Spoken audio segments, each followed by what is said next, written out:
Uh, Thanks to Periyar Ambedkar Rationalist League at Oxford for giving me this wonderful opportunity to share my views about social justice and affirmative action in the global context.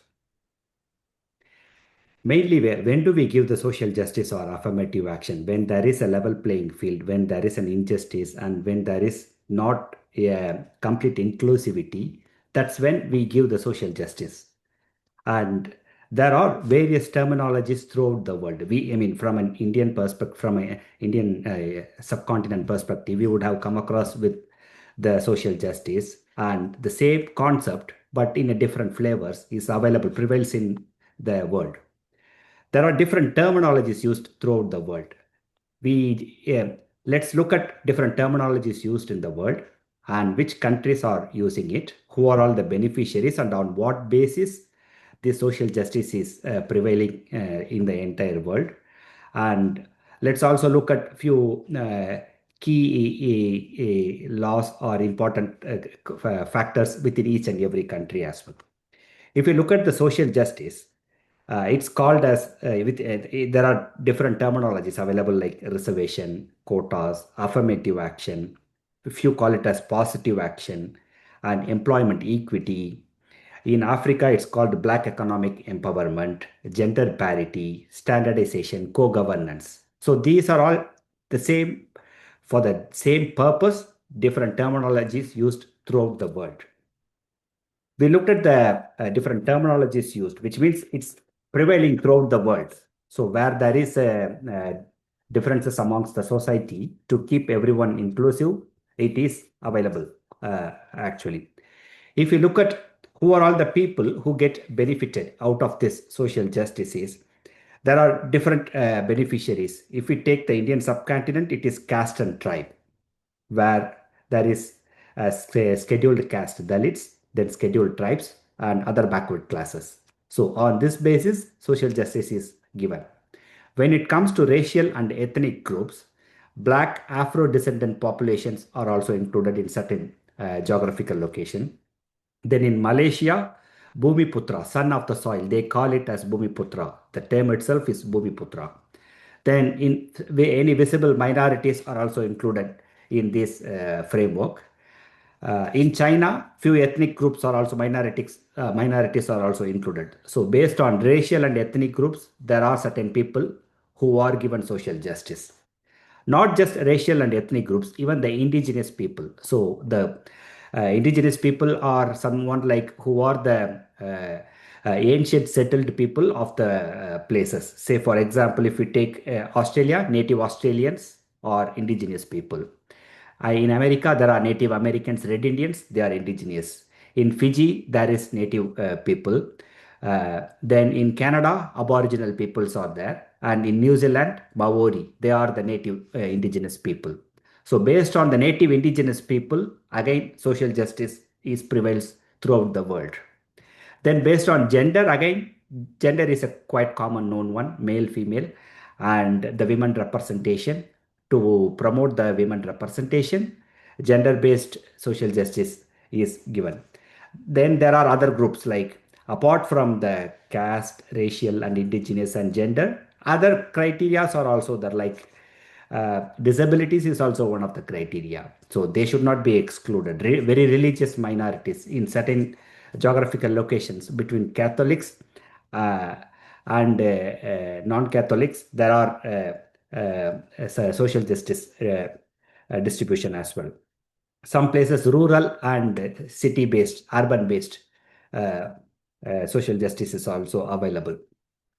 So coming to the sectors where the social justice usually prevails.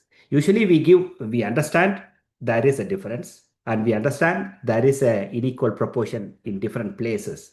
So in which places this inequality has to be given an adequate representation. So we can see it is available in education, employment, political representation, and corporate and economic representation.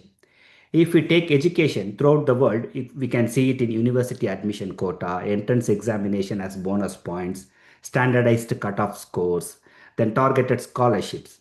So in education, these are all the set of criteria on which social justice prevails.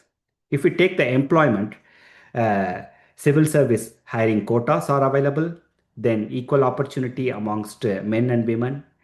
In few places, the diversity is also monitored. Diversity of multiple ethnicity is monitored.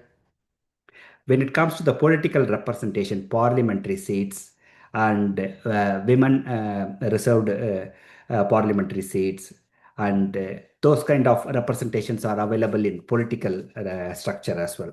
When it comes to corporate and economic, usually in when it comes to the public sector contracts, are they reserved only for certain set of the people? Instead, the marginalized people also should be given economic empowerment there. So those kind of social justice are there.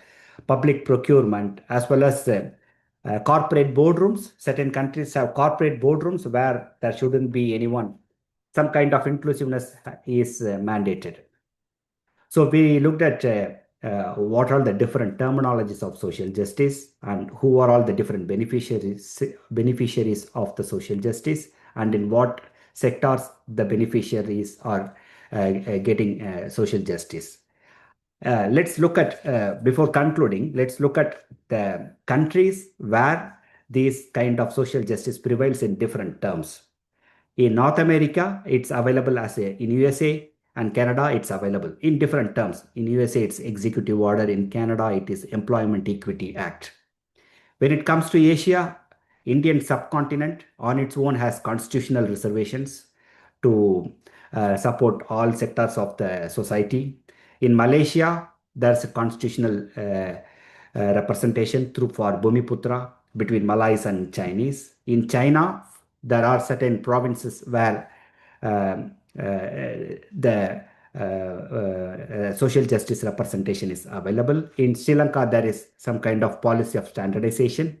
If we take the Europe in UK, there is Equality Act, and in Northern Ireland, there is a Police Act, which makes sure Catholics and non-Catholics are available 50-50. And recently I heard, so that's been slowly phased out because there is enough representation available now.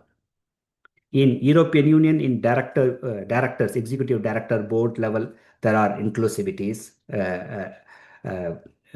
prescribed. In Norway, there is gender quota. In Oceania, in Australia, New Zealand, and Fiji, again, the indigenous people have different treaty and economic preferences. In Latin America, in Brazil, Mexico, and Colombia, they have the reserved seats for the native people. Then in Africa, South Africa, Rwanda, Kenya, those are all the places where Employment Equity Act and constitutional gender quotas are available.